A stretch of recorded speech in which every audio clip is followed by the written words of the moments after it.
This is Going Home, a novel by Charles Demaris, narrated by Charles Demaris. Text copyright 2016, production copyright 2021, all rights reserved. Nathan Callahan hated funerals. He understood the necessity that people needed a closure provided by public grieving, but he still was not fond of the whole charade. He was no stranger to funerals and no stranger to grief, but he thought the whole thing to be contrived and somewhat hypocritical. Yet for all that, he found himself sitting through one, and even struggling to hold back tears. He was doing better than Myrtle Callahan, his grandmother, who was sitting there next to him, sobbing quietly. His grandfather's death had come as no surprise, the inevitable end of a 2-year battle with cancer. Patrick Callahan had been a second father to Nathan since his own parents' tragic death in an automobile accident 14 years earlier. Nathan heard the minister's voice drone on, but he was paying little attention.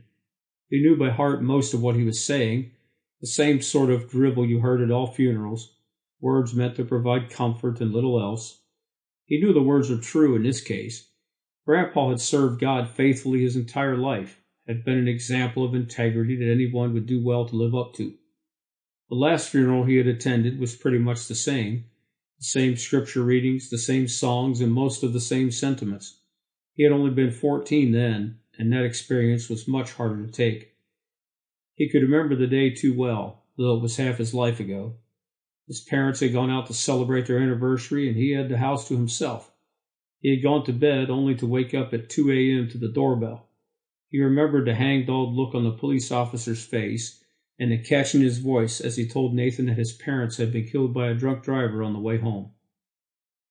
14 years had passed since that night, and the grief was still there just under the surface. The initial sadness had become manageable, and was eventually replaced by a profound regret. He loved his parents, and he was mostly an obedient son, but he had never really told them how he felt about them, and now the chance was gone. The next few days were a blur, all the relatives arriving, all the hugs, the funeral in another church with another minister saying the same kinds of things in the same tone of voice, and then he overheard snippets of conversation, relatives discussing his fate as he had no say in it. It was decided that he would move in with his grandparents, in Piscataway. New Jersey? You have got to be kidding me, he had thought at the time.